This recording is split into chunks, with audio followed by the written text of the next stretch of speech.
Hello everyone. तो आज हमारा टॉपिक है इलेक्ट्रोमैग्नेटिक इंडक्शन। राइट, हम जितने भी इंपॉर्टेंट कॉन्सेप्ट है रिवाइज करेंगे इस चैप्टर के। So let's start with the chapter. Electromagnetic induction नाम से हमें पता चल रहा है कुछ ना कुछ इंडक्शन हो रहा है यहाँ पर। ठीक है, किस चीज का इंडक्शन हो रहा है वो सारी चीजें हम देखेंगे।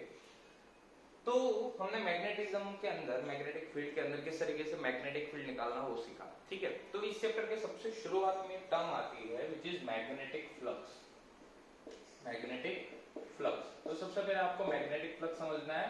उसके बाद इसी फ्लक्स में हम चेंज करते जाएंगे और क्या क्या सिस्टम में चेंज होगा वो सारी चीजें हम देखेंगे। मैग्नेटिक फ्लक्स जो है, जैसे आपका इलेक्ट्रिक फ्लक्स था E dot D A, right, E dot D A और ई डॉट ए, उसी तरीके से मैग्नेटिक फील्ड एंड एरिया का जब मैं डॉट प्रोडक्ट करूंगा तो हमें मिलेगा magnetic flux. Right, that is your B dot A, you can say B A cos theta as well, where theta is the angle between magnetic field and area. Area is a vector quantity, right?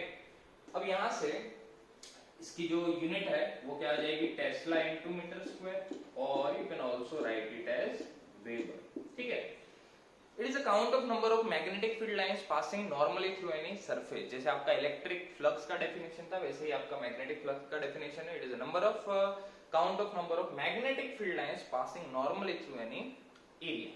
अब आपको कोई भी XYZ simple सा सवाल आ गया flux का, तो आपको कैलकुलेट करना आना चाहिए। फॉर एग्जांपल अगर मैं ऐसा बोल दूं कि ऐसे कोई आपका एक सर्कुलर लूप है, ठीक है, उसको मैंने इस टाइप की मैग्नेटिक फील्ड के अंदर रख दिया। मैग्नेटिक फील्ड लाइंस कुछ इस तरीके से है। ठीक है, ये वाला एंगल है आपका 53 डिग्री, इसकी रेडियस है r, एक सर्कुलर लूप है। तो मैं पूछ लूंगा कि what will be the flux through this smaller loop. ठीक है, देखो ऐसे सवाल नहीं आते बट इसका यूज आ सकता है। ठीक है, तो आपको तो देखना है। तो देख लो बी और ए के बीच में कितना एंगल है, और ये 53 है, तो देखो इसका एरिया, इस लूप का एरिया किस डायरेक्शन में होगा, या इधर या नीचे। राइट, अपन मान लेते हैं ये वाला, तो अगर ये 53 है तो ये आपको कितना हो जाएगा 37 degree. So this is the angle between area and B. Right, तो फ्लक्स आपका सीधा क्या हो जाएगा, B area pi are square, loop है, into cos 37। cos 37 is your 4/5. So this is the flux passing through this particular surface. काफी बार आपको जो यही लूप है वो ऐसे दिया जाता है। ठीक है, ये लेट से क्वेश्चन ही ले लो, ऐसे दिया हुआ है, और ये वाला जो एंगल है ये लेट से मुझे दिया है 37 डिग्री। वापस मैं पूछूं what will be the magnetic flux passing through this loop. Loop ऐसे है, मैग्नेटिक फील्ड लाइंस ऐसा है। ठीक है, तो देख लो यहाँ पर एरिया किस डायरेक्शन में है, पहले तो आप इसको कैलकुलेट कर सकते हो। एरिया देखोगे तो एरिया आपका इस डायरेक्शन में और मैग्नेटिक फील्ड आपकी इधर है। देखो मैग्नेटिक फील्ड इधर है इस डायरेक्शन में और एरिया इधर है, दोनों के बीच का एंगल है 90। तो यहाँ पर cos 90 रखोगे तो फ्लक्स की वैल्यू क्या हो जाएगी आपकी, 0 हो जाएगी। राइट, तो इस तरीके से सिंपल से मैग्नेटिक फ्लक्स के सवाल आ सकते हैं। अब कुछ कुछ ऑब्जर्वेशन हुई इस मैग्नेटिक फ्लक्स वगैरह के रिलेटेड। ठीक है, जैसे हमारा फ्लक्स जो है magnetic flux that is your B A cos theta. Right, तो कोई भी लूप को मैंने एक मैग्नेटिक फील्ड के अंदर रखा हुआ है और मैंने उसके अंदर लेट्स से कि ये कोई मैग्नेटिक फील्ड है अपना, ठीक है, क्रॉस हो सकता है, डॉट हो सकता है, एनीथिंग। तो उसके अंदर मैंने इस लूप को रखा हुआ है। अब इसके अंदर मैंने पहले तो मैग्नेटिक फील्ड को चेंज किया। मैग्नेटिक फील्ड को जैसे ही चेंज किया वैसे ही मुझे ऐसा महसूस हुआ, ऐसा प्रतीत हुआ कि इसके अंदर एक करंट जनरेट हुआ। ठीक है, मैग्नेटिक फील्ड को बढ़ाया मैंने, घटाया मैंने, कुछ चेंज किया है मैंने। I have changed the value of magnetic field.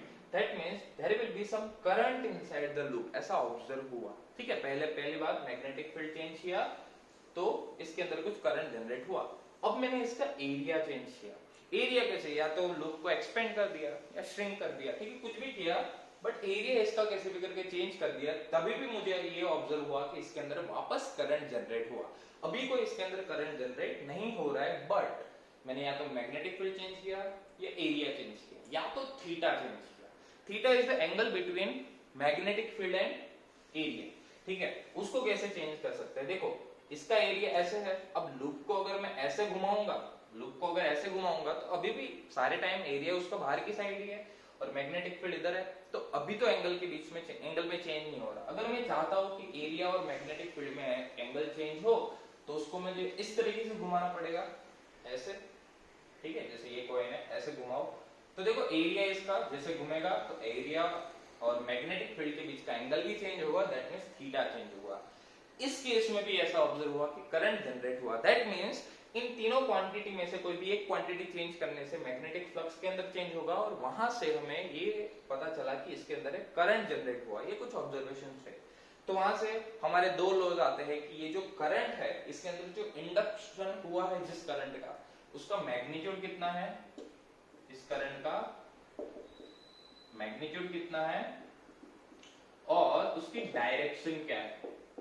ठीक है भाई, क्योंकि अगर इसके अंदर करंट जनरेट हो रहा है तो वो दो तरीके से हो सकता है, या तो वो क्लॉकवाइज या वो एंटी क्लॉकवाइज। चलिए मैं सिखाता हूँ पहले तो कैसे अपन पहले डायरेक्शन निकालेंगे फिर मैग्नीट्यूड निकालेंगे। ठीक है, तो डायरेक्शन निकालने के लिए आपके पास जो लॉ है वो है आपका लेंज लॉ।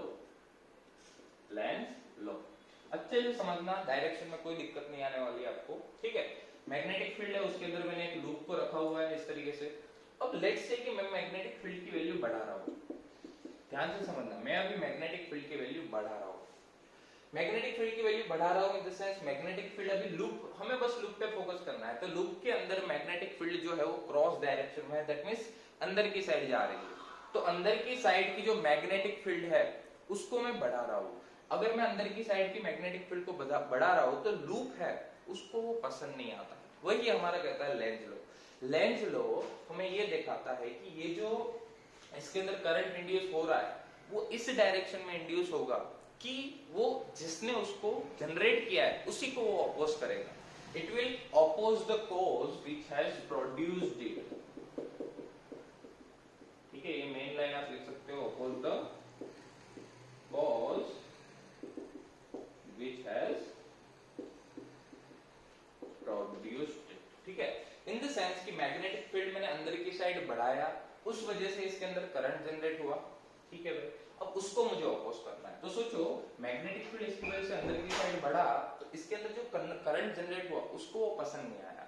मैग्नेटिक फील्ड का अंदर बढ़ रहा उसको पसंद नहीं आया, तो वो क्या करेगा उसको अपोज करने के लिए, अब ये अंदर की साइड कम तो नहीं कर सकता बट बाहर की साइड बढ़ा सकता है। ठीक है भाई, अंदर की साइड बढ़ गया कोई दिक्कत नहीं, मैं उस तुझे तो कुछ नहीं कर सकता बट मैं बाहर की साइड जरूर बढ़ा सकता हूँ। बाहर की साइड अगर मैं बढ़ाऊंगा तो अंदर वाले को अपोज करेगा, ये ऑब्वियस सी बात है। तो अगर इस लूप की वजह से मैं चाहता हूं कि करंट मैग्नेटिक फील्ड बाहर की साइड आए तो इसके अंदर करंट कैसे ऐसा होना चाहिए, देखो बाहर की साइड, राइट। ये एक बात, अगर मैं यहीं पे मैग्नेटिक फील्ड की वैल्यू घटाता, ध्यान से समझना, अगर मैं यहीं पे मैग्नेटिक फील्ड की वैल्यू घटाता तो मैं अंदर की साइड घटा रहा हूं, तो लूप क्या करेगा, उसको अंदर की साइड घटाना पसंद नहीं आया तो वो अंदर की साइड ही बढ़ाएगा। ठीक है, अगर ये बढ़ाता अंदर की साइड तो मैं ऑपोजिट साइड में बढ़ाता, लेकिन अगर ये अंदर घट रहा है तो मैं उसी साइड बढ़ाऊंगा, राइट। अब उल्टी साइड तो मैं कर नहीं सकता, उल्टी साइड करूंगा तो और अपोज करेगा, तो मुझे जिस डायरेक्शन में कम हुआ उसी डायरेक्शन में बढ़ाना पड़ेगा। तो सोचो ये लूप है, अंदर की साइड मैग्नेटिक फील्ड कम हो रहा है तो मुझे बढ़ाना है, इसके अंदर करंट कैसे ऐसे होना चाहिए ताकि इस लूप की वजह से, इस करंट की वजह से भी मैग्नेटिक फील्ड अंदर की साइड आए, तो जो ये जो अंदर कम हुआ उस चीज को ये अपोज कर लेगा, राइट। तो इस तरीके से आपको डायरेक्शन मिल जाएगी। अब ये डॉट दे दो, क्रॉस दे दो, कुछ फर्क नहीं पड़ने वाला। हमें एक बात क्लियर है, जिस डायरेक्शन में बढ़ रहा है, अगर मैग्नेटिक फील्ड अंदर की साइड बढ़ रहा है तो लूप की वजह से ऑपोजिट डायरेक्शन में बढ़ाओ, और अगर ये अंदर की साइड कम हो रहा है तो लूप की वजह से उसी डायरेक्शन में कम करो। आपको राइट हैंड रूल यूज करके मैग्नेटिक फील्ड की डायरेक्शन आपको बस क्लियर होनी चाहिए। ठीक है, तो ये आपका लेंज लॉ है पूरा का पूरा। अब मैं बात करता हूं मैग्नीट्यूड। मैग्नीट्यूड के लिए हम पढ़ते हैं फैराडेज लॉ ऑफ ईएमआई, ठीक है, इलेक्ट्रोमैग्नेटिक इंडक्शन का फैराडेज लॉ। उसमें ये बोला कि ये जो लूप है उसके अंदर जो ईएमएफ जनरेट हो रहा है, ठीक है, ईएमएफ जनरेट होगा।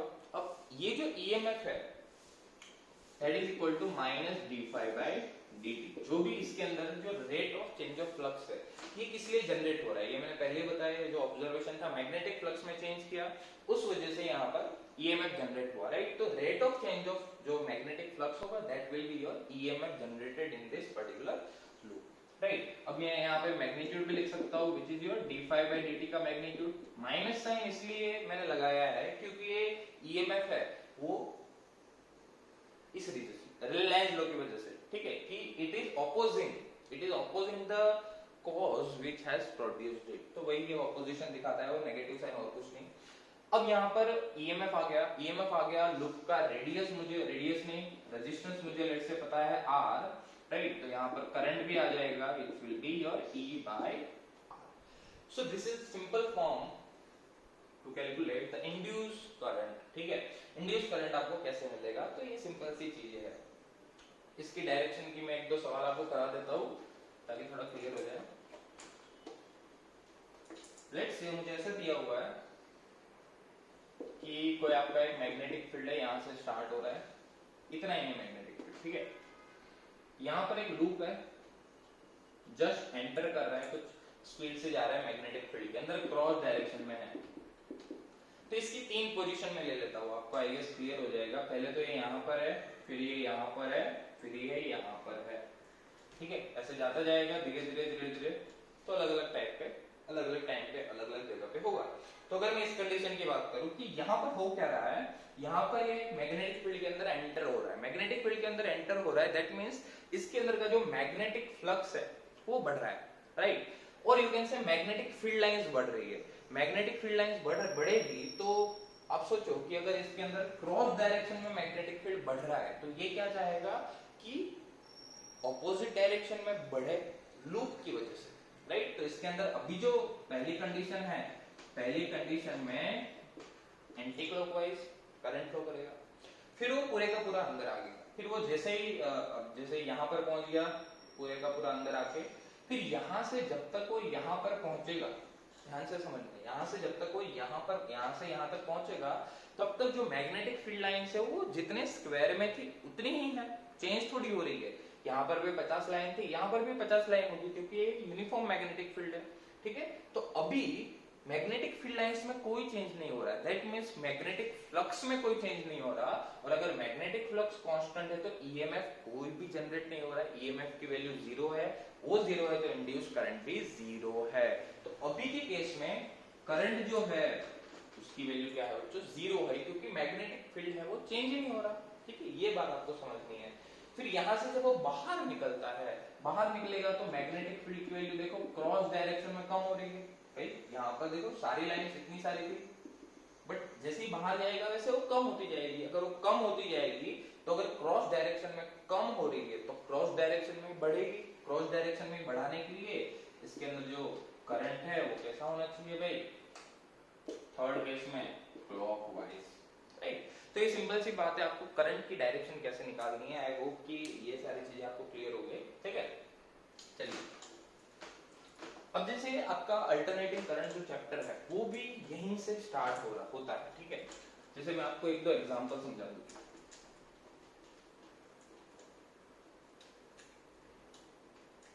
फॉर एग्जांपल अगर मैं मैग्नेटिक फील्ड ऐसे लेता,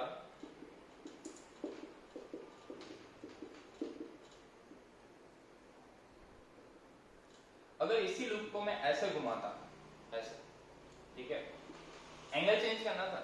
अगर इसी लूप को मैं ऐसे घुमाता तो यहाँ पर ध्यान से देखो, जितना इस लूप के अंदर मैग्नेटिक फील्ड लाइंस पहले थी वो 4-5 राउंड घुमा दो अभी भी उतनी ही रहेगी। दैट मींस यहाँ पर एंगल चेंज नहीं हो रहा, नहीं बी चेंज हो रहा है, नहीं ए चेंज हो रहा है, तो यहाँ पर करंट की वैल्यू क्या है, जीरो। यहाँ पर कोई भी करंट जनरेट नहीं हो रहा है।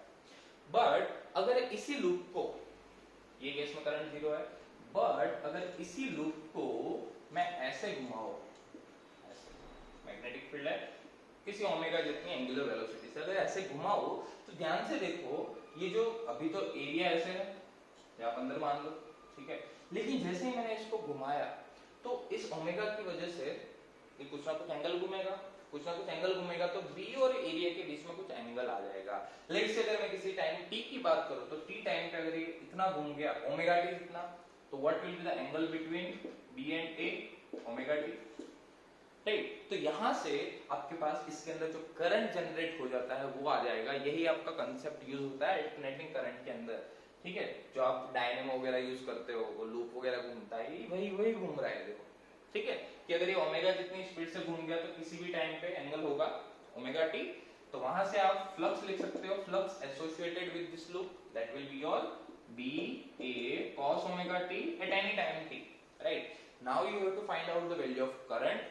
तो हम क्या करेंगे, पहले तो ईएमएफ निकालेंगे which is equal to your minus D phi by D T. इसका डिफरेंशिएशन देखो क्या होगा, बी ए तो कांस्टेंट है, cos ओमेगा टी का minus sine omega T into omega, तो ये क्या हो जाएगा माइनस, सॉरी माइनस भी यहाँ है, minus minus cancel, B A omega sine omega T. So this is your EMF generated, right. और इसको अगर मैं ई नॉट बोल दूं तो ये हो जाएगा आपका E is equal to E naught sine omega T, that is your alternating voltage. And अगर मैं करंट निकाल दूं तो ये हो जाएगा E by R, that will be E naught by R sine omega T, that will be your alternating current. तो जो आपका AC का जनरेशन है वो यहीं से होता है, मैग्नेटिक फ्लक्स में चेंज करो, मैग्नेटिक फ्लक्स में चेंज करने से एक इंड्यूस्ड ईएमएफ जनरेट होगा, उसकी वजह से एक इंड्यूस्ड करंट जनरेट होगा, और वो अल्टरनेटिंग भी हम अपने अकॉर्डिंग चूज कर सकते हैं सिस्टम में चेंज करके, राइट। जो अपने नॉर्मल केसेस थे उसके अंदर नॉर्मल करंट होगा, बट अगर इस टाइप का आ जाएगा, ठीक है, तो उसके अंदर एक अल्टरनेटिंग करंट जनरेट हो जाएगा, टाइम वेरिंग करंट जिसको हम बोलते हैं, राइट। तो ये बेसिक बात हो गई। अब आपको तो सिंपल से सवाल आएंगे, उसके अंदर से आपको किस तरीके से ईएमएफ की वैल्यू निकालनी है। लेट्स से मुझे ऐसा दे दिया कि कोई भी एक लूप को मैंने मैग्नेटिक फील्ड में रख दिया, डायरेक्शन इसकी कुछ भी हो सकती है, क्रॉस डॉट, समझना है आपको। तो लेट्स से मुझे एक लूप दे दिया, और ये जो मैग्नेटिक फील्ड है वो टाइम वेरिंग है, ठीक है। ये जो मैग्नेटिक फील्ड है लेट्स से आपको दे दिया B naught into T square, ठीक है, मतलब टाइम के साथ ये मैग्नेटिक फील्ड चेंज हो रहा है। अब ऐसे समझो टी स्क्वायर टी क्यू, कुछ मतलब टाइम का कोई फंक्शन दे देंगे, इसकी रेडियस है आपकी आर, इसका रेजिस्टेंस है स्मॉल आर। तो मुझे ये पूछ लिया कि इसके अंदर करंट कितना जनरेट होगा, that I need to find out, ठीक है। तो कुछ नहीं करना है आपको, मैग्नेटिक फील्ड चेंज हो रहा है, ऑब्वियस सी बात है, तो करंट तो जनरेट होगा टाइम के साथ, टाइम कभी रुकेगा नहीं, टाइम के साथ हमें पता है मैग्नेटिक फील्ड चेंज होगा तो फ्लक्स भी चेंज होगा। तो सबसे पहले आप फ्लक्स निकाल लो, B इंटू ए, तो हो जाएगा B naught T square into area, इसका क्या है पाई आर स्क्वायर। पाई आ गया एक बार, तो आप क्या निकाल लो, E निकाल लो which is your minus D phi by D t, minus D phi by D t in the sense minus B naught pi are square, ये तो कांस्टेंट है, और ये आ जाएगा 2t, काम खत्म। ईएमएफ आ गया, मैग्नीट्यूड के साथ I को पुट कर दो, E बाय रेजिस्टेंस, तो आ जाएगा B naught pi are square 2t by small R. बस इस तरीके से इतनी सिंपल सी चीज करनी है, ठीक। चलिए थोड़ा एक टफ सवाल मैं कराता हूँ, टफ सवाल तो क्या ही है इसके अंदर, बट आप देख सकते हो, ठीक है। तो एक सीन हो गया, टाइम का फंक्शन दे दिया, तो उसको सीधा डिफरेंशिएट करोगे तो वहां पर वो चीज आ जाएगी। एक और चीज इसके अंदर पूछ लेते हैं, जैसे आपको करंट पूछ लिया, वैसे ही आपको पूछ लेंगे what is a charge flow, ठीक है। करंट पूछ लिया, वैसे ही आपको पूछ लेंगे चार्ज फ्लो, ठीक है। तो चार्ज फ्लो आप सीधा याद रख सकते हो delta phi by R. Change in the flux in the loop, कोई भी लूप के अंदर मुझे चार्ज फ्लो निकालना है, ठीक है, तो आप निकाल सकते हो डेल्टा फाई बाय आर करके। देखो ईएमएफ आपका क्या है, delta phi by delta t, average EMF delta phi by delta t. E को मैं क्या लिख सकता हूँ, I average into R into delta phi by delta t. I average को क्या लिख सकता हूँ मैं, delta q by delta t into R, that is equal to delta phi by delta t. इसको हटा दो, तो यहां से आपका डेल्टा फाई आ जाएगा which is the charge flown, phi नहीं है डेल्टा क्यू है, charge flown in the system, which will be delta phi by r, change in the flux divided by the value of resistance of the loop। तो वहां से आपको charge phloem आ जाएगा, कभी कभी ये भी आपको डायरेक्ट पूछा जाता है, राइट। चलिए अब काफी बार आपको वेरिएबल मैग्नेटिक फील्ड दिया होगा, वेरिएबल मैग्नेटिक फील्ड दिया होगा, वहां से आपको वैल्यू ऑफ ईएमएफ निकालना है, तो आप कैसे निकालोगे, what will be the current generated in the loop वगैरह वगैरह। सो लेट्स से मुझे एक इनफाइनाइट वायर दिया है जिसके अंदर कोई करंट फ्लो कर रहा है, I is equal to I naught T, ठीक है, आई नॉट टी। टाइम के साथ एक करंट जो है हर सेकंड पे चेंज हो रहा है, आई नॉट इंटू टी, मुझे ऐसा दिया आई नॉट कोई कांस्टेंट है, और उसके यहाँ पर मैंने एक स्क्वायर लूप लगा रखा है यहाँ पर, ठीक है। ये डिस्टेंस आप ले लो a, और ये है आपका l। मुझे पूछ लिया कि इसके अंदर अगर इसका रेजिस्टेंस जो है वो R है तो what will be the current induced in this loop. तो आपको एक बात समझ में आएगी कि इसके अंदर करंट फ्लो कर रहा है, इसके अंदर करंट फ्लो कर रहा है तो उसकी वजह से यहाँ पर मैग्नेटिक फील्ड होगा, मैग्नेटिक फील्ड होगा, बट वो मैग्नेटिक फील्ड चेंज हो रहा है क्योंकि यहाँ पर करंट चेंज हो रहा है, करंट चेंज हो रहा है, मैग्नेटिक फील्ड चेंज होगा, मैग्नेटिक फील्ड चेंज होगा तो इसके अंदर एक करंट इंड्यूस होगा, वो इंड्यूस करंट कितना होगा वो आपको निकालना है, बट वो यहाँ पर वेरी कर रहा है। यहाँ पर अगर वो वेरी कर रहा है तो आप क्या कर सकते हो, आप थोड़ा इसको इंटीग्रेट कर लो, क्या दिक्कत है, ठीक है। तो देख लो यहाँ पर हर एक पार्ट पे, इस लूप के हर एक पार्ट पे जो ऐसे समझ सकते हो फ्लक्स है वो अलग अलग है क्योंकि हर जगह मैग्नेटिक फील्ड अलग अलग है, राइट, सिंपल सी बात है। तो क्या करो आप x पे जाओ, छोटा सा एलिमेंट ले लो जिसकी लेंथ आपकी क्या है dx, ये एक स्क्वायर लूप है। अब आप ये छोटे से पार्ट से एसोसिएटेड फ्लक्स निकाल लो, छोटा सा फ्लक्स आपका क्या होगा d phi, that will be the value of magnetic field. यहाँ पर कितना है देखो, अगर करंट I है तो उससे x डिस्टेंस पे मैग्नेटिक फील्ड की वैल्यू क्या होती है, d इंटू डी ए करना है बेसिकली मुझे, तो हो जाएगा mu naught I by 2 pi x, ये बताया हुआ है इनफाइनाइट वायर के लिए लास्ट वाले लेक्चर में। dA which is the small area of this portion, अब इसका एरिया क्या है देखो, इसकी लेंथ है L और उसकी विड्थ हो गई dx, तो L into dx हो गया आपका, ठीक है भाई। तो यहाँ से आपको डेल्टा फाई d फाई मुझे मिल गया छोटा सा flux mu naught I L by 2 pi dx by x, और उसको मैं क्या कर दूंगा बच्चों, इंटीग्रेट कर दूंगा, x की लिमिट कहां से कहां रखूंगा, a से लेके a प्लस l, तो ये क्या आ जाएगा mu naught I L by 2 pi ln x आ जाएगा, ये ln x मतलब ln a plus l by a, right. So this is the flux associated d phi, this is the small flux associated, sorry d phi नहीं पूरा phi associated with this particular circuit जो भी आपको दिया हुआ है वो, राइट। और यहाँ पर करंट की आप वैल्यू पुट कर दोगे तो यहाँ पर मैं लिख लेता हूँ देखो I नॉट इंटू L और T को मैं यहाँ लिख लेता हूँ, ठीक है। अब मुझे करना है क्या, इसके अंदर से करंट निकालना है, करंट निकालना है तो मुझे EMF निकालना पड़ेगा which is your d phi by dt, देखो टाइम वेरिंग बस t है, बाकी सब तो कांस्टेंट है, ध्यान से देखो कुछ चेंज नहीं हो रहा, ठीक है। तो यहाँ से t सीधा यही आ जाएगा आंसर, ठीक है, हटा दो मैग्नीट्यूड लिख लो आप, तो ये आ जाएगा mu naught I naught L by 2 pi ln a plus l by a और t का 1, काम खत्म, e आ गया तो I लिख दो आप e बाय रेजिस्टेंस, राइट। सो इस तरीके से आप इंटीग्रेट करके भी सवाल को सॉल्व कर सकते हैं। आपको ये आइडिया आना चाहिए कि बस मैग्नेटिक फील्ड जो है उसकी वैल्यू चेंज हो रही है, ठीक है भाई। तो यस, आई होप कि आपको इंड्यूस करंट निकालने में कोई दिक्कत नहीं आएगी। चलिए आगे बढ़ते हैं।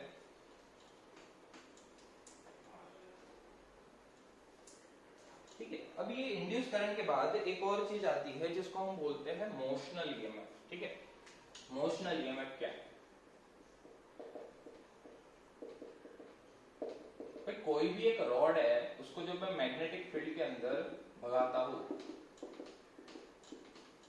लेट्स से ये रॉड है, राइट, उसको अगर मैं v जितनी वेलोसिटी से मैग्नेटिक फील्ड के अंदर ले जाता हूं, तो हमें पता है कि अगर एक मेटालिक रॉड है तो उसके अंदर लेट्स से क्यों न्यूट्रल है, ठीक है, तो उसके अंदर इलेक्ट्रॉन भी है, पॉजिटिव चार्ज भी है, ठीक है।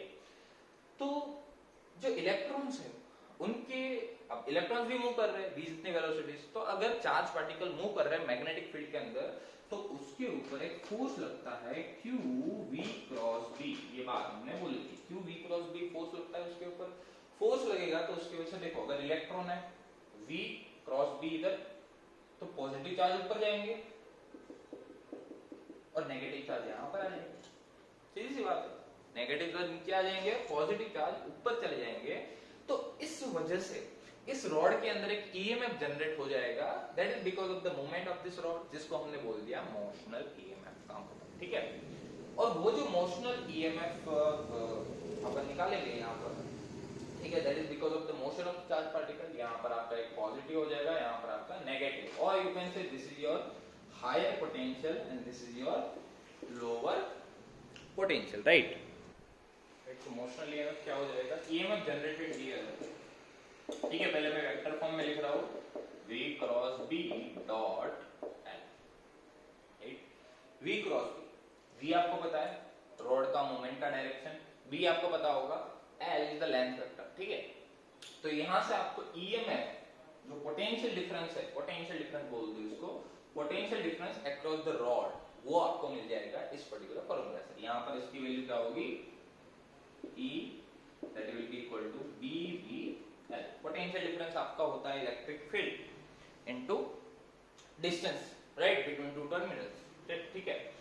अब ये स्टेडी स्टेट का खेल है, स्टेडी स्टेट का खेल इन द सेंस आप वहां से जो नेट फोर्स है उसको लॉरेंस फोर्स उसको जीरो लिख सकते हो, वहां से आपको ये E की वैल्यू आ जाएगी, याद है ना, ये था प्लस QE, ये आपका टोटल फोर्स था।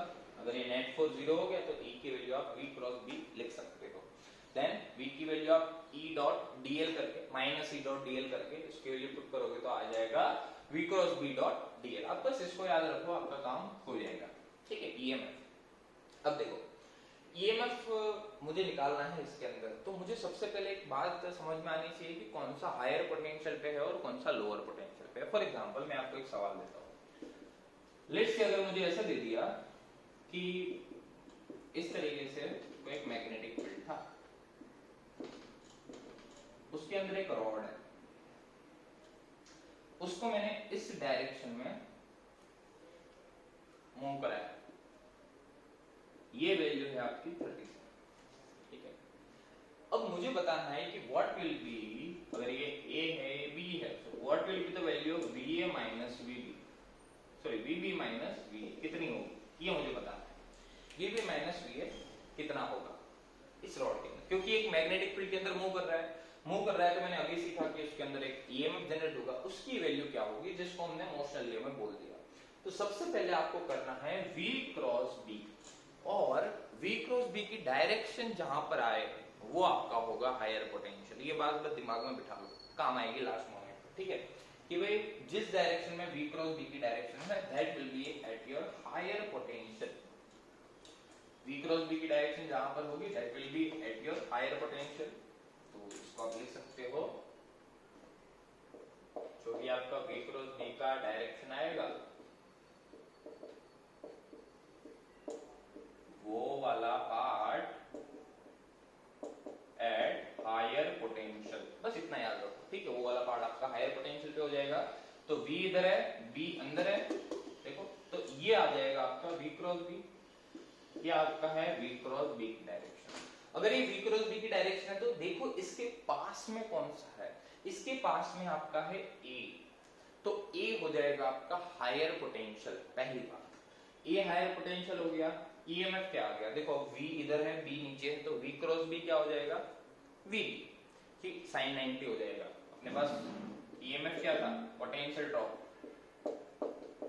V cross B dot DL और dot L, right, V cross B dot L, तो ये आ जाएगा आपका V क्रॉस B। ये 37, ये आपका 53, ये 53, तो ये 37, क्योंकि ये 90 होगा। देखो V और V क्रॉस B में एंगल भी 90 होगा, एंड अगर ये 37 है तो ये हो जाएगा आपका 53।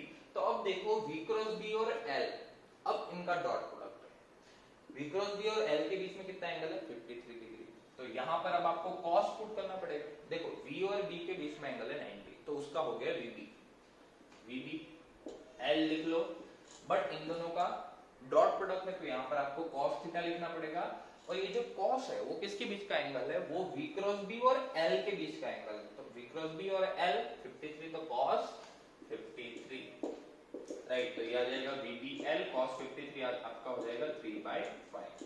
ये तो आया EMF, but this is your VA minus VB। Why VA minus VB, देखो आप ऐसे करोगे सॉल्व तो आपको सीधा यहाँ पर क्या क्या पुट करना है वो मैंने बता दिया, फिर आपको जो भी पूछा है वो आप निकाल सकते हो।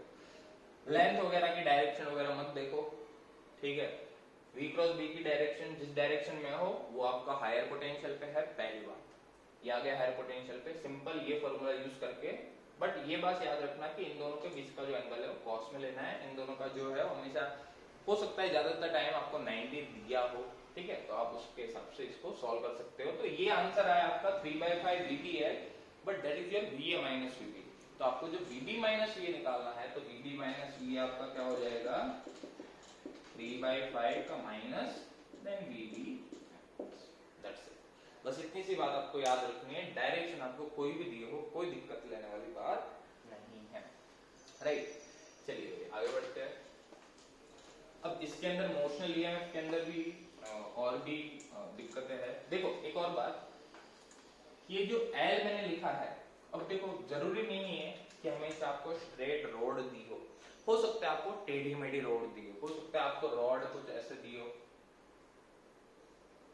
ठीक है। और ये मूव कर रही है मैग्नेटिक फील्ड के अंदर v जितनी वेलोसिटी से इस डायरेक्शन में, लेट्स से, ठीक है। तो आपको देखो कोई टेंशन लेने वाली बात नहीं है। तो जो आप ईएमएफ लिखोगे, पोटेंशियल ड्रॉप लिखोगे v क्रॉस b, और ये जो l आप लिख रहे हो dot l, this is the length vector, length vector joining initial and final point of the rod. ये है आपका l वेक्टर। तो आप टेंशन लेने वाली बात नहीं है, सीधा ही आप इनिशियल एंड फाइनल पॉइंट को जोड़ सकते हो, ठीक है भाई, सीधी सी बात है।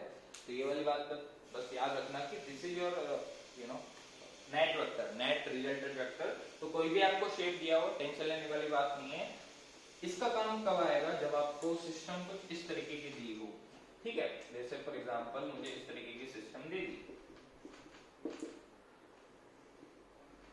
कुछ इस तरीके से, ठीक है। यहां पर अगर मुझे v जितनी वेलोसिटी से भाग रहा है, यहां पर दिया है a, यहां पर दिया है b, और इसकी रेडियस है r। मुझे पूछ लिया what will the potential drop between va minus v, va minus vp निकालना है मुझे, ठीक है। तो सबसे पहले मैंने बताया कि find out v cross b, v अंदर, तो ये वाला ये डायरेक्शन आ गया v क्रॉस b का, और v क्रॉस b की डायरेक्शन किसके पास है, a के पास है। तो a हायर पोटेंशियल पे है, तो जो भी आंसर आएगा वो पॉजिटिव में आएगा, पहली बात। चलिए एक और आगे बात करते हैं। v क्रॉस b आ गया, और उसकी वैल्यू क्या आ गई vb, और l जो है l इधर ही है, ये भी इधर है, तो cos 0 1, तो टेंशन लेने वाली बात नहीं है। बट जो लेंथ लिखोगे, लेंथ आपको इनिशियल एंड फाइनल पॉइंट को जोड़ने वाली लिखनी है। तो यहाँ पर ये लेंथ क्या हो जाएगी 2r, so that will be your answer. अब आपको vb माइनस ये पूछा होता तो वो -2vbr होता, राइट। तो बस ये कुछ डायरेक्शन का, इसके अंदर डायरेक्शन की दिक्कत हो सकती है, वो मैंने बता दिया। v क्रॉस b की डायरेक्शन जिसके पास है वो आपका हो जाएगा हायर पोटेंशियल पे।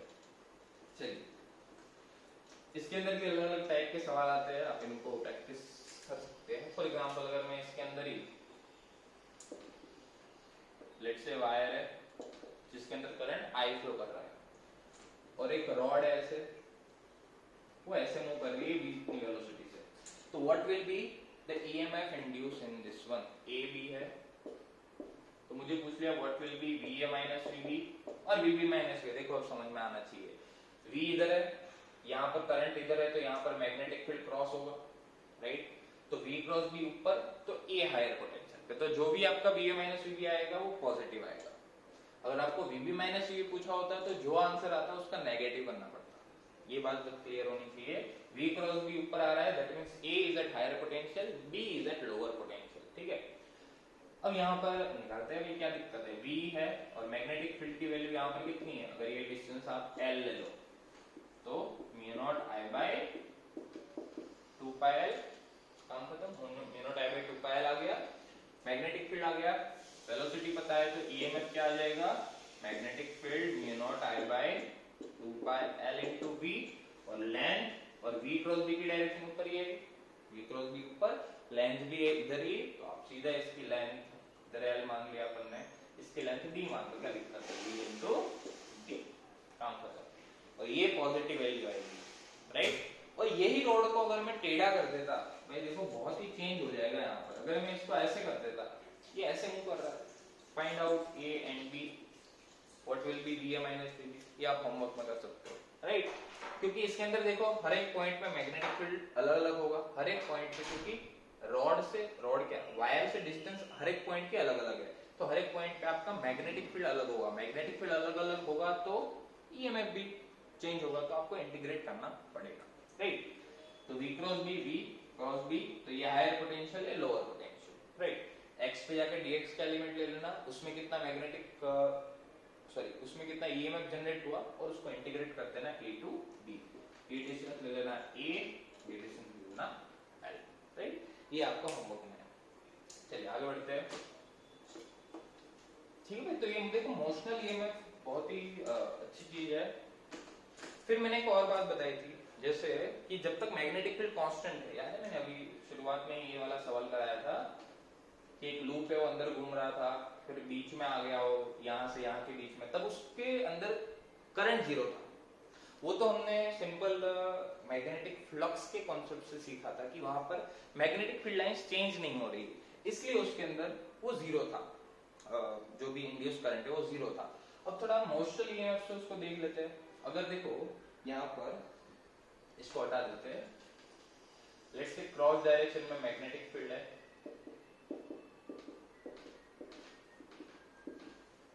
यहां पर एक लूप है, ये लूप v जितनी वेलोसिटी से जा रहा है, ठीक है।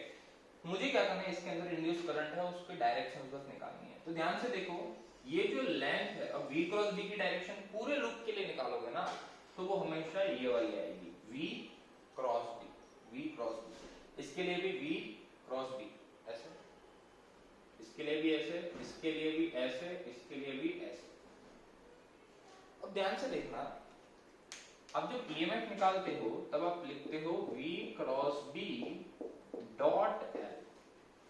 तो v क्रॉस b और l इन दोनों का कॉस डॉट प्रोडक्ट होना है, तो इनके बीच में एंगल कॉस आएगा। तो अगर v क्रॉस b और l के बीच में एंगल 90 है तो ईएमएफ जीरो हो जाएगा पहली बार।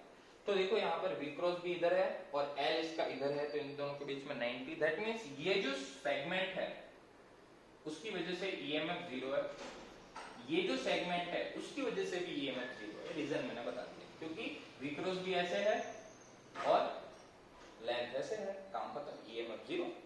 बट अगर यहाँ पे मैं बात करूं v क्रॉस b ऊपर, तो ये आपका हायर पोटेंशियल है, लोअर पोटेंशियल, l भी इधर, इसके अंदर कुछ ईएमएफ आएगा और इसके अंदर एक जो बैटरी बनेगी वो कुछ इस टाइप की बनेगी।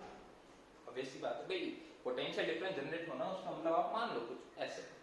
इसकी बात करो तो उसके अंदर भी इतना ही होगा, ऐसे ही होगा, और यही हायर पोटेंशियल पे रहेगा, ऐसे ही होगा, क्योंकि ये भी तो ऐसे ही जा रहा है, तो ऊपर वाला हायर नीचे वाला लोअर। और एक बात, इन दोनों की वैल्यू भी इक्वल होगी। यहाँ पर अगर BVL है तो ये भी BVL होगा, अगर ये BVL है ये BVL है, तो देखो दोनों एक दूसरे को ऑपोज कर रही है, तो नेट ईएमएफ यहाँ पर क्या है बच्चों, जीरो है नेट ईएमएफ।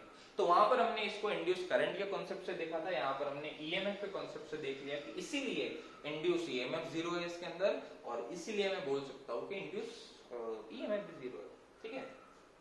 ईएमएफ जीरो है इसलिए कोई करंट फ्लो नहीं कर रहा है इसके अंदर, राइट भाई। चलिए, तो ये आपकी बात हो गई मोशनल ईएमएफ की। अब मोशनल ईएमएफ का, अब ये तो मैंने लीनियर मोशन की बात कर दी, अब इसी के अंदर घुमा देते हैं भाई, क्या दिक्कत है, घुमा दो इसको, घुमा दो। तो ईएमएफ इन रोटेटिंग रॉड, जब रॉड रोटेट कर रही है तब उसके अंदर कितना ईएमएफ जनरेट होगा, बहुत ही सिंपल। और इस तरीके के सवाल आते हैं, इस तरीके से लेट्स से, राइट, रॉड यहाँ पर मैंने हिंज की हुई है, यहाँ पर लगी हुई है, और लेट्स से मैं उसको ओमेगा से घुमा रहा हूँ, ठीक है। इसकी लेंथ आप ले लो L, तो इसके अंदर कितना ईएमएफ जनरेट होगा A और B के बीच में, मुझे इतना पूछा है। तो ध्यान से एक बात समझोगे तो यहाँ पर हर एक पार्ट की वेलोसिटी सेम नहीं है। यहाँ के पार्ट की वेलोसिटी की बात करो तो हो जाएगी ओमेगा इंटू ये डिस्टेंस, यहाँ की बात करो तो हो जाएगी ओमेगा इंटू एल, यहाँ की बात करो तो हो जाएगी omega into L by two. V change हो रहा है, राइट, यहाँ पर जब, क्योंकि रोटेशन का पार्ट है, तो डिस्टेंस के साथ, सेंटर से डिस्टेंस के साथ हर एक पार्ट की लीनियर वेलोसिटी चेंज हो रही है, दैट मींस ईएमएफ भी चेंज हो रहा है। तो यहाँ पर भी हमें थोड़ा इंटीग्रेट करना पड़ेगा, तो डोंट वरी, एक्स पे जाके एक छोटा सा एलिमेंट ले लो, उसकी वेलोसिटी v मान लो, और अगर ये x पे है और ये ओमेगा से जा रहा है तो v की वैल्यू बच्चों क्या हो जाएगी, ओमेगा x के बराबर। देखो, तो एक छोटे से पार्ट के अंदर जो छोटा सा ईएमएफ जनरेट होगा वो कितना होगा, BVL, v की वैल्यू कितनी है, ओमेगा x, और लेंथ इसकी कितनी है बच्चों, dx। देख लो हायर पोटेंशियल कौन होगा, V क्रॉस B, ये वाला, ये A हायर होगा और B लोअर होगा, ठीक है। वो आपको मैग्नेटिक फील्ड की डायरेक्शन दी होगी तो V cross B easily direction निकाल के आप कर सकते हो। इंटीग्रेट कर लो दोनों साइड, x की लिमिट कहां 0 से L, 0 से L पुट किया सो B omega x square by 2, 0 से L, so this is half B omega L square, right? And this is your VA minus VB, VA minus VB। बस ये simple सी चीज आप याद रखोगे तो सारा काम हो जाएगा, राइट? और काफी बार आपको एक बात और समझनी है कि ये जो लेंथ है that is the net length, जैसे हमने वहां पर बताया था L नेट, उसी तरीके से ये भी आपका L नेट है, ठीक है भाई। चलो इसका एक रीजन भी आप समझ ही लो, है ना, कि ऐसा क्यों है। फॉर एग्जांपल अब मैं अगर इसके देखो भाई सवाल प्रैक्टिस कर सकते हो कि दिक्कत वाली बात नहीं है, जो सिमिलर वहां पे था वही यहाँ पर भी है, ठीक है। मैं आपको एक सवाल दे देता हूँ, जिसे करंट I फ्लो कर रहा था इनफाइनाइट वायर में, याद है मैंने ऐसा दिया था कि अगर ये ऊपर मूव कर रहा है तो कितना ईएमएफ होगा। अब मैं तुम्हें ऐसा बोल रहा हूँ कि ओमेगा से मूव कर रहा है तो कितना ईएमएफ जनरेट होगा, ये बताना, इंटीग्रेट करना पड़ेगा, करना, right? That's your part, try करना है इसको, अच्छा, बहुत ही अच्छा सवाल है ये, you should try. So let's say कि यहाँ पर एक रॉड को मैंने जोड़ रखा है जिसका शेप मुझे नहीं पता कैसा है, बहुत ही गंदा शेप है, उसको मैंने कोई मैग्नेटिक फील्ड के अंदर रखा हुआ है, तो मुझे ये निकालना है कि इसके अंदर कितना ईएमएफ जनरेट होगा। तो आप समझो इसके अंदर मैंने ईएमएफ निकाला, अगर मैं इसको ओमेगा से घुमा रहा हूं तो इसके अंदर कुछ ईएमएफ आया, लेट से कुछ ऐसा आ गया जिसकी वैल्यू है E सपोज। अब अगर ये नहीं होता, या तो ये पूरा लूप होता, ये जैसे एक सिंपल ऐसा टेढ़ा मेढ़ा वायर है, ये पूरा ऐसा लूप होता, तो अगर मैं इसको ओमेगा से घुमा रहा हूं दैट मींस मैं पूरे लूप को ओमेगा से घुमा रहा हूं, और पूरे लूप को एक मैग्नेटिक फील्ड के अंदर ओमेगा से घुमा रहा हूं, तो ये तो वो वाला केस हो गया भाई, ऐसे था लूप और उसको मैं ओमेगा से घुमा रहा हूं ऐसे, जिसके अंदर ऐसे घुमा रहा हूं कि मैग्नेटिक फील्ड लाइंस चेंज ही नहीं हो रही, तो यहाँ पर वो यहाँ पर है या थोड़ा और जाएगा, ये मैंने इतने में ही बनाया बट ये पूरा है मैग्नेटिक फील्ड, तो जितना ही घूमेगा तो पूरे के अंदर मैग्नेटिक फील्ड लाइंस तो कांस्टेंट है, दैट मींस ईएमएफ की नेट ईएमएफ की वैल्यू 0 है। बट अगर ये पार्ट नहीं है तो नेट ईएमएफ की वैल्यू है कितनी, E। इसका क्या मतलब है, इसका मतलब यहाँ पर अगर कोई और पार्ट होता, अगर यहाँ पर मैं इसको जोड़ने वाला एक नेट रिजल्टेंट बना लूं, ठीक है, और अब मैं पूरे, अब देखो नेट रिजल्टेंट तो एक लूप बन गया, अब ये अगर ओमेगा से घूम रहा है तो नेट ईएमएफ पूरे लूप में 0 है, दैट मींस यहाँ पर भी E जितना ईएमएफ जनरेट हुआ होगा। तो अगर मैं इसको ना कैलकुलेट करके सिर्फ नेट का कैलकुलेट करूं तो उसकी वैल्यू भी तो E ही आनी है, क्योंकि नेट में 0 है, तो इसलिए आप नेट लेंथ ले लोगे तो भी कोई फर्क नहीं पड़ेगा, सिंपल सी बात, राइट? चलिए, तो यहां से आपको नेट लेंथ का कॉन्सेप्ट भी आई गेस क्लियर हो गया, राइट? चलिए आगे बढ़ते हैं। नेट लेंथ लेना है वो आपको बस थोड़ा देखना है, अलग अलग टाइप के सवाल इसके अंदर बन सकते हैं। इंड्यूस ईएमएफ,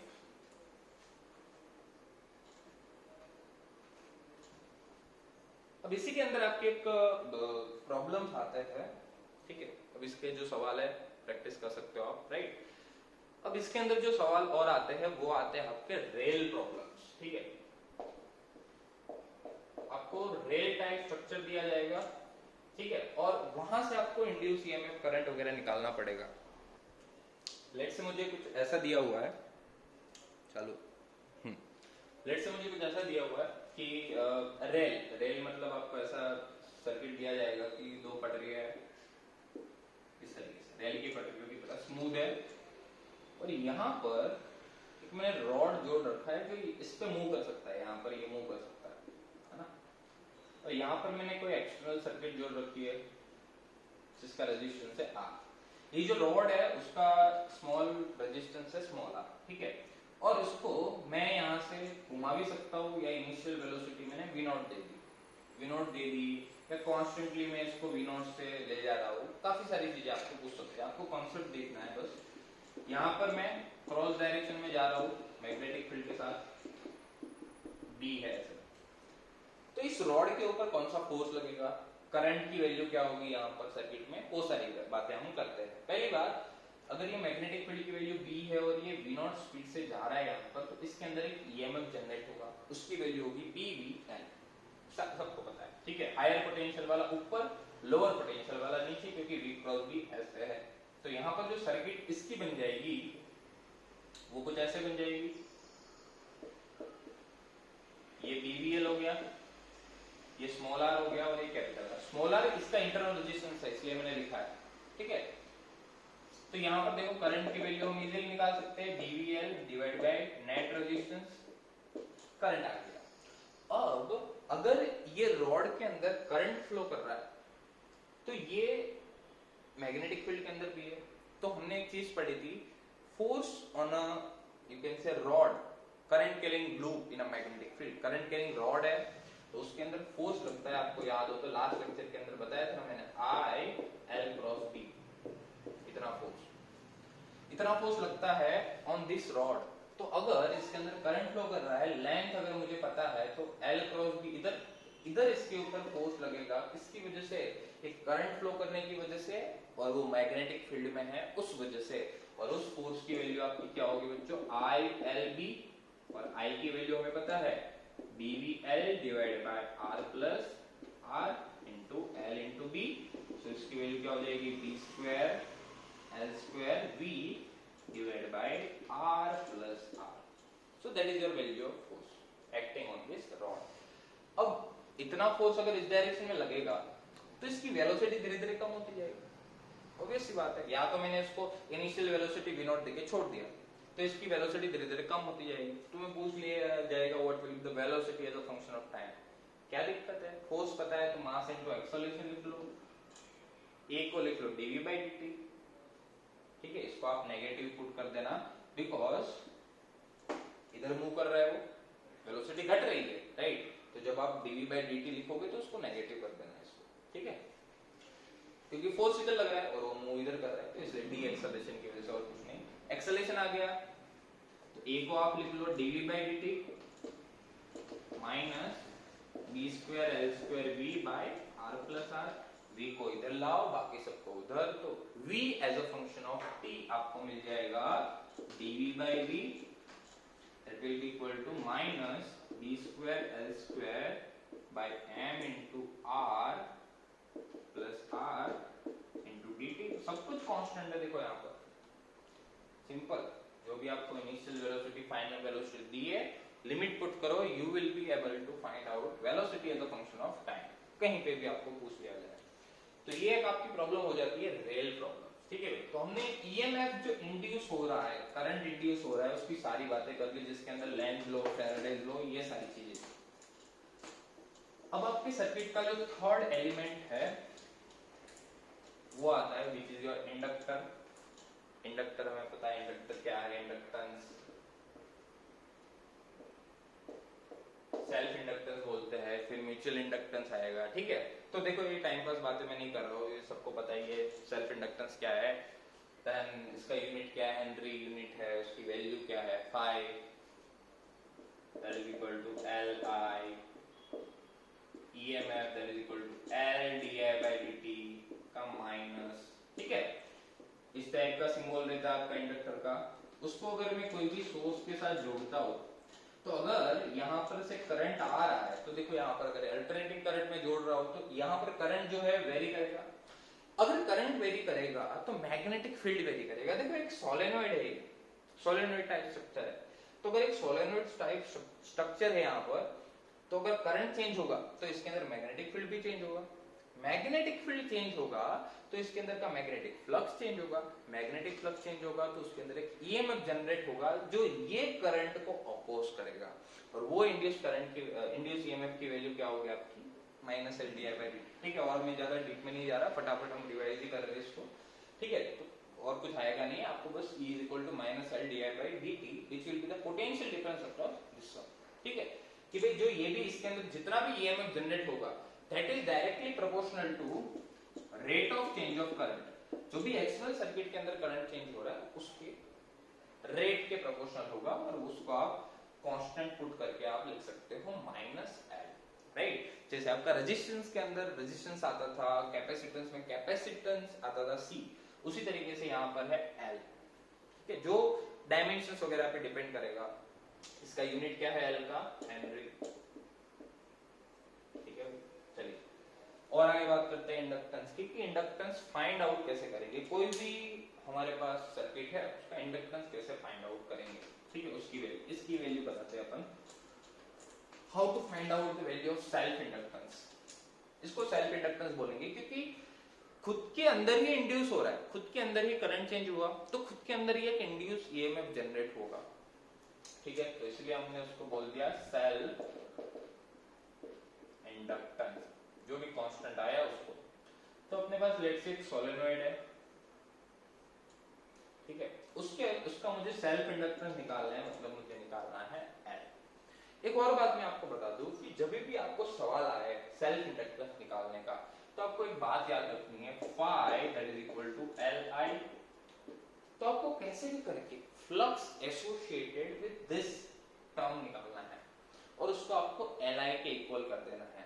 उतना आप कर दोगे तो आपको सीधा एल की वैल्यू ही आ जाएगी वहां से, राइट, एल की वैल्यू आ जाएगी वहां से। तो सबसे पहले आप क्या करो, इसके अंदर करंट आई फ्लो कर रहा है, हमें total flux associated with this loop लिखना है। अब आपको कोई भी टाइप का लूप दिया हो, हम सोलेनॉइड की बात कर रहे हैं, तो इसके अंदर करंट आई फ्लो कर रहा है अगर, तो what will be the flux with one loop.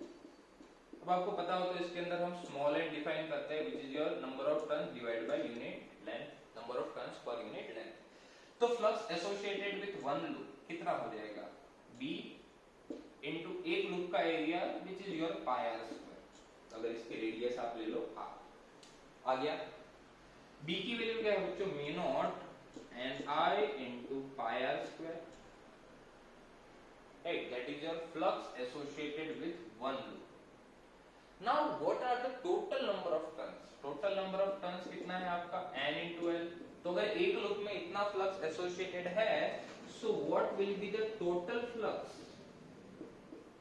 Phi t, that will be mu naught n I pi r square into n l, simple, and this will be your mu naught n square I pi are square L. और एक और बात ध्यान से देखोगे, so this pi are square L, it is the volume of this solenoid. कोई भी cylinder है उसका पाई आर स्क्वायर एच होता है वॉल्यूम, तो अगर इसका लेंथ एल है तो इसका वॉल्यूम हो गया पाई आर स्क्वायर एल। तो यहाँ पर आपको टोटल फ्लक्स की वैल्यू भी आ गई, mu naught N square I into B. इसको आप phi is equal to L I से कंपेयर करोगे, आई को उधर रख दोगे तो एल की वैल्यू बच्चों आ जाएगी mu naught N square V, that is the self inductance of the solenoid which is independent of E d I by D t, phi I सबसे इंडिपेंडेंट है वो, that will only depend upon number of turns then V volume dimensions I mean, right. So ये आ जाएगा आपका self inductance. किस तरीके से निकालना है, आप टोटल फ्लक्स निकाल लो, उस सिस्टम से जितना फ्लक्स एसोसिएटेड है उतना फ्लक्स निकाल लो, ठीक है, और वहां से आपको सेल्फ इंडक्टेंस क्या आ जाएगी। इसका सीरीज पैरेलल कॉम्बिनेशन आता है तो आप रेजिस्टेंस की तरह उसको यूज कर सकते हो, जो भी रेजिस्टेंस के अंदर फॉर्मूला था वो इसके अंदर ही आता है, ऐसे नहीं आता बट आ गया तो कर लेना है ना। चलिए और काम की बात करता हूँ। अब इंडक्टर जो है वो एनर्जी स्टोर करने के लिए भी यूज होता है, तो energy store in the inductor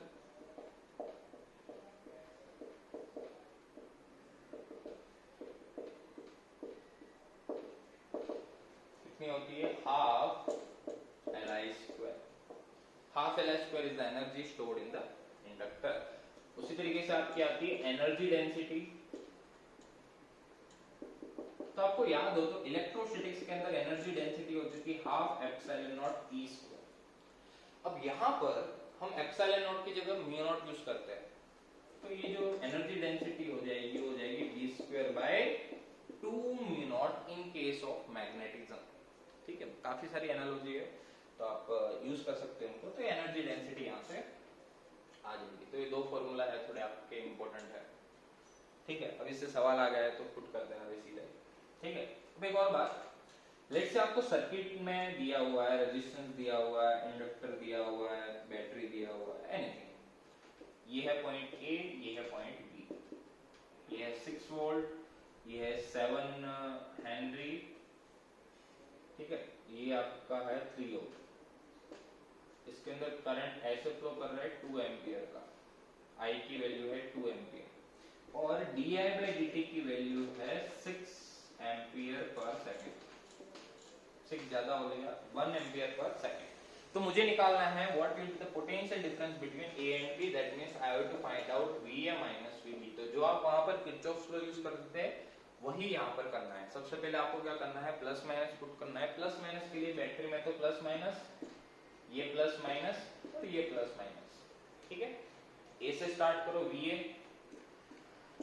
आगे बढ़ो प्लस से माइनस, रजिस्टर है तो उसके अंदर IR, I की वैल्यू है 2, R की वैल्यू है 3, तो 6, प्लस से माइनस, माइनस इंडक्टर है, इंडक्टर के अंदर क्या है बच्चों, LdI/dt। फिर आपको di/dt इंक्रीजिंग दिया है तो आपको प्लस पुट करना है, यहाँ पर डिक्रीजिंग दिया है तो माइनस पुट करना है। यहाँ पर मुझे प्लस 1 एम्पियर पर सेकेंड दिया तो सिंपल आप L which is 7 and di/dt आपका कितना है 1 पुट कर दो, माइनस से plus, plus 6 that is equal to VB। यहाँ से प्लस 6 माइनस 6 कैंसल, तो VA माइनस VB आपका क्या आ जाएगा बच्चों 7 वोल्ट, ठीक है। सिंपल सी सर्किट, अगर आपको आगे किरचॉफ का लॉ यूज करना पड़ेगा तो भी आप कर सकते हो। चलिए अब मेन जो इंपॉर्टेंट बात है पूरा इंडक्टर के अंदर, उस पे आता हूँ, विच इज योर RL सर्किट। जैसे आपकी RC सर्किट थी वैसे ही आपकी आती है RL सर्किट, जिसके अंदर RL सर्किट DC सोर्स, ठीक है। अल्टरनेटिंग करंट के अंदर हम RL सर्किट को AC सोर्स के साथ देखते हैं, यहाँ पर हम RL सर्किट को, ठीक है, विथ DC सोर्स। तो एक बात यहाँ पर आप समझो, तो जब कैपेसिटर की मैं बात करता था तो T इज इक्वल टू 0 पे जो कैपेसिटर था और इंडक्टर था, क्या क्या फर्क है, capacitor was acting as a plain wire, inductor will act as an open circuit। T equal to infinity पे after steady state capacitor will act as an open circuit but inductor now will act as a plain wire। बस ये बात दिमाग में बिठा लो, सारे काम हो जाएंगे। That means जो इंडक्टर है उसके अंदर ओपन सर्किट है T equal to 0 पे, इन द सेंस उसके अंदर जो करंट है उसकी वैल्यू ग्रेजुअली इंक्रीज हो रही है, धीरे धीरे उस करंट की वैल्यू चेंज होती जाती है टाइम के साथ, राइट। चलिए, तो इसके अंदर जो करंट जो ग्रेजुअली इंक्रीज होगा, आप देखो सर्किट के अंदर यूज करके कर सकते हो, बट याद रख लो आप I maximum 1 minus e raise to minus t by tau. Similar type का कॉन्सेप्ट है। अब देखो यहाँ पर इस केस के अंदर जो I मैक्सिमम है उसकी वैल्यू है v by r, 1 minus e raise to minus t by tau. अगर मैं t इज इक्वल टू 0 की बात करूं, t इज इक्वल टू 0 तो 1 हो जाएगा, तो करंट की वैल्यू क्या है 0 है, तो देखो वहां पर 0 मिल जाएगी, राइट। ओपन सर्किट है ना, और t इक्वल टू इंफिनिटी पे हम बात करो, t इक्वल टू इंफिनिटी तो ये 0, तो करंट की वैल्यू आ जाएगी v by r। In the sense current की वैल्यू जो है वो इंक्रीज हो रही है किसके अंदर, RL सर्किट के अंदर। उसका मैं ग्राफ बनाता हूँ करंट वर्सेस टाइम का, I वर्सेस t का मैं ग्राफ बनाता हूँ तो कुछ ऐसा आएगा, ठीक है। ये हो जाएगा आपका v by r which is your I maximum in this case. तो एक टाइम कांस्टेंट के अंदर, time constant in the sense time constant की वैल्यू आपकी क्या हो जाएगी L बाय r, जैसे वहां पर RC था वैसे यहाँ पर टाउ की वैल्यू क्या आएगी बच्चों L by r which is your time constant. तो इसको आप पुट करोगे तो v by r 1 minus e raise to minus t, tau की वैल्यू क्या हो जाएगी L, और इधर आ जाएगा R इक्विवेलेंट। R इक्विवेलेंट जो है, ठीक है, तो जो आरसी सर्किट के अंदर जो आर इक्विवेलेंट निकालते थे, equivalent resistance across the terminal of the inductor considering battery as a plain wire। आपने अगर वो आरसी सर्किट का वो पार्ट नहीं देखा तो आप वहां जाके चेक कर सकते हो उसको, ठीक है। ये आपको डिस्क्रिप्शन के अंदर और प्लेलिस्ट मिल जाएगी, उसके अंदर कैपेसिटर वन शॉट के अंदर जाओ, उसके अंदर आप आरसी सर्किट देखो। आरसी सर्किट के अंदर भी आर इक्विवेलेंट कैसे निकालना है वो दिखाया था मैंने, ठीक है। तो वहां पर बस कैपेसिटर था, यहाँ पर इंडक्टर है, बाकी सब सिमिलर है, ठीक है। बस आई मैक्सिमम करंट निकालना है, वहां पर हम निकालते थे maximum voltage across the capacitor at t is equal to infinity. यहां पर हमें मैक्सिमम करंट निकालना है। मैक्सिमम करंट कब निकालना है? जब इंडक्टर के अंदर हमें वो करंट निकालना है जब वो प्लेन वायर हो। कोई भी सर्किट दी हो, आपको कोई टेंशन लेने वाली बात नहीं है, ठीक है। अब जैसे मैं एक सिंपल सा आपको एग्जांपल देता हूं, आप इसको नोट कर सकते हो। मैं आपको एक सिंपल सा एग्जांपल देता हूं। कोई भी सर्किट दे दो, आपको ये इक्वेशन निकालनी आनी चाहिए, बस मेरा ये कंसर्न है। ये R है, ये दूसरा R दे दिया, ये तीसरा R दे दिया, और यहाँ पर एक इंडक्टर जोड़ दिया, और ये बैटरी जोड़ दी। पहली बात, क्या आप R इक्वल निकाल सकते हो? हाँ, इसके अक्रॉस निकालना है considering battery as a plain wire.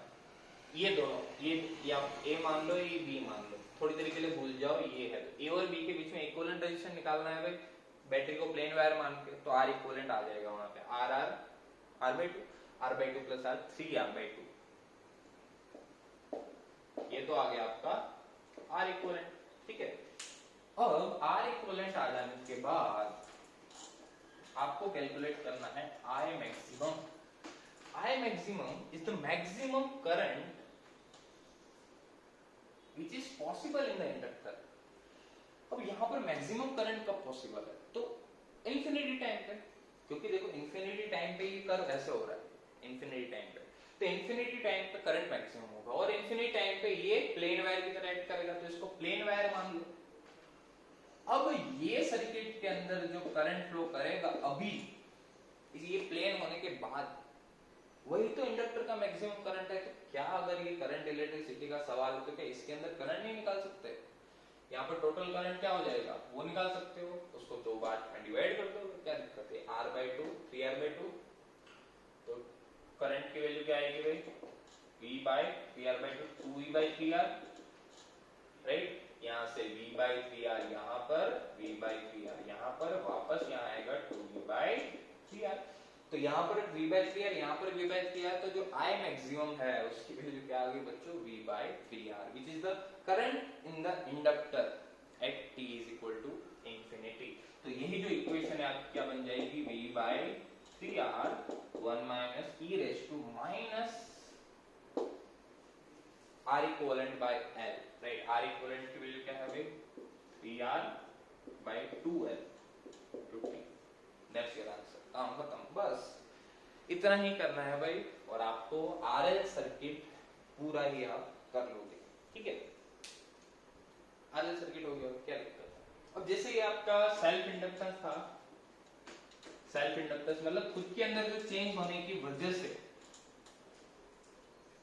खुद के अंदर ये ईएमएफ जनरेट हुआ, और ये जो ईएमएफ है वो कांस्टेंट फैक्टर पे डिपेंड करता है, जिसको हमने बोल दिया था सेल्फ इंडक्टेंस। अब आएगा आपका म्यूचुअल इंडक्टेंस। म्यूचुअल इंडक्टेंस किस तरीके से म्यूचुअल इंडक्टेंस फाइंड आउट करना है? अब ये सेल्फ वाला नहीं है। अगर मैं बोल दूं कि एक लूप मेरे पास है, जिसको मैं बोल दिया प्राइमरी लूप, दूसरा लूप मेरे पास है जिसको मैंने बोल दिया सेकेंडरी लूप। तो अगर सोचो मैं प्राइमरी लूप के अंदर करंट फ्लो कराता हूं या करंट को चेंज कर रहा हूं, तो इसकी वजह से कुछ मैग्नेटिक फील्ड लाइंस होगी, ऑब्वियस सी बात है, कुछ मैग्नेटिक फील्ड लाइंस होगी जो इससे भी एसोसिएटेड होगी। तो अगर मैंने इसके अंदर करंट चेंज किया तो इसके अंदर कुछ ना कुछ फ्लक्स में चेंज आएगा, ऑब्वियस सी बात है, कुछ ना कुछ फ्लक्स में चेंज आएगा, और उस फ्लक्स की वजह से इसके अंदर एक करंट जनरेट होगा। लेट्स से करंट को मैंने बोल दिया IP, EMF in the second bit that will depend upon you can say current in the primary। Primary के अंदर जो भी करंट में चेंज हो रहा है उस बात पे डिपेंड करेगा ईएमएफ इन द सेकेंडरी। और फ्लक्स की मैं बात करूं कि सेकेंडरी के अंदर जो फ्लक्स में चेंज होगा, ठीक है, that will depend upon change in the current in the primary. सीधी सी बात है, राइट? तो ईएमएफ और you can say flux in the secondary that is proportional to the current in the primary. तो यहाँ पर अगर मैं प्रोपोर्शनलिटी हटाता हूँ तो वहां पर L था, यहाँ पर हम पुट कर देंगे M, बस दैट्स इट, और कुछ नहीं इसके अंदर खास है। जो आपका L का जो यूनिट था वही M का यूनिट है, बस नाम उसका हो गया म्यूचुअल इंडक्टेंस, क्योंकि दो की वजह से है। अब मैंने इसको प्राइमरी माना, इसको सेकेंडरी माना, भाई इसको मान लो प्राइमरी, क्या दिक्कत है ना, क्या दिक्कत है? तो flux in the primary that is proportional to the current in the secondary, उल्टा वही होगा। और flux in the primary that will be equal to m into current in the secondary. और एक बात, ये जो दोनों m है उसकी वैल्यू सेम आएगी। इसको प्राइमरी मान के जो m की वैल्यू आएगी वही इसको प्राइमरी मान के भी m की वैल्यू आएगी। बस ये बात याद रखो। म्यूचुअल इंडक्टेंस का बस आप थियरी वगैरह भी पढ़ सकते हो, उसकी कोई दिक्कत नहीं है। मैंने बस बता दिया आपको म्यूचुअल इंडक्टेंस होता क्या है। एक सवाल करा देता हूं जिसके अंदर आप म्यूचुअल इंडक्टेंस निकाल पाओ, है ना, ताकि कोई दिक्कत नहीं आए। बस म्यूचुअल इंडक्टेंस निकालना है बस हमें। तो चलिए ट्राई करते हैं। लेट्स से मुझे ये लूप दे दिया, बड़ा लूप, और एक छोटा लूप दे दिया। बड़े लूप की रेडियस है r, छोटे लूप की रेडियस है a, स्मॉल रेडियस। ये जो डिस्टेंस है वो ले लो आप x, कुछ भी ले सकते हो, x y d ले लो। मुझे पूछ लिया कि what is the mutual inductance of the system. Mutual inductance निकालने के लिए आपको कोई भी एक प्राइमरी मानना पड़ेगा, कोई भी एक सेकेंडरी मानना पड़ेगा, ठीक है। ये एक और बात मैं मान लो कि r is very very greater than a, इसकी वैल्यू बहुत बड़ी है a से। तो प्राइमरी मानना, सेकेंडरी मानना, ये आपको एक बात का एहसास दिलाएगा कि प्राइमरी उसको मानो जिसकी वजह से मैग्नेटिक फील्ड निकालना आसान है। जैसे अगर मैं इसकी वजह से यहाँ पर मैग्नेटिक फील्ड निकालूं, अगर r बहुत बड़ा है a से, दैट मींस इसको मैं पॉइंट कंसीडर कर सकता हूँ इसके कंपेयर में, ठीक है, बट इसके कंपेयर में इसको नहीं कर सकता, ऑब्वियस सी बात है। तो इसकी वजह से यहाँ पर मुझे मैग्नेटिक फील्ड मिल जाएगी। मैग्नेटिक फील्ड कितनी होगी, म्यू नॉट, a की टर्म है I r square divide by 2 r square plus x नहीं लिया हमने, d लिया है, d स्क्वायर पावर 3/2। बताया था मैंने, magnetic field on the axis of current carrying ring. तो करंट कैरिंग रिंग के एक्सिस पे मुझे मैग्नेटिक फील्ड आ गया। मैग्नेटिक फील्ड आ गया तो इससे एसोसिएटेड फ्लक्स आ गया, राइट। ये जो करंट है जो यहाँ पर प्राइमरी के अंदर है ना, तो इसको P लिख दो, right. Now flux associated with the secondary that will be equal to B into इसका area pi a square. Magnetic field आ गया mu naught IP r square divide by 2 r square plus d square power 3/2 into pi a square. तो ध्यान से देखो, IP को x side ले लो आप, IP को x साइड ले लोगे तो कुछ ऐसा आ जाएगा, pi s is equal to some constant into IP। तो जो कांस्टेंट बचा that will be your mutual inductance of the system, जो हो जाएगा mu naught r square pi divided by 2 r square plus d square is to 3/2 का काम खत्म, that's it. इसकी वजह से यहाँ पर मैं नहीं निकाल सकता क्योंकि ये बहुत छोटा है, ये पॉइंट है, पॉइंट की तरह है, और ये बड़ा है, ठीक है। तो आपको वो वाला लूप कंसीडर करना है, वो वाला पार्ट कंसीडर करना है जिसकी वजह से आप इजीली मैग्नेटिक फील्ड निकाल पाओ दूसरे पॉइंट पे, दूसरे पॉइंट से एसोसिएटेड, मतलब इसके अंदर के करंट की वजह से यहाँ पर आपको मैग्नेटिक फ्लक्स निकालना आना चाहिए, और उसको आप इसके बराबर कर दो, flux in the secondary that is equal to mutual inductance into current in the primary, right. देखो बहुत सारी बातें मैंने कर ली है फटाफट, हमने जो भी है ना, आई होप कि दिस इज हेल्पफुल, राइट। तो yes, that's it for today. बाकी अपन नेक्स्ट लेक्चर में देखेंगे। EMI है, अच्छे से रिवाइज करना है इसको। डाउट्स वगैरह है तो भाई कमेंट सेक्शन भी है, ठीक है, फ्री है, कमेंट कर सकते हो। Also download the question bank from the link given below. आप वहां से क्वेश्चन बैंक डाउनलोड कर सकते हो, जिसके अंदर रोज एक मेरे को जैसे ही टाइम मिलता है वे मैं एक चैप्टर ऐड करता जाता हूँ उसके अंदर, तो आप उसको जाके भी डाउनलोड कर सकते हो, which is completely free, right. बाकी मिलते हैं अपन अगले लेक्चर।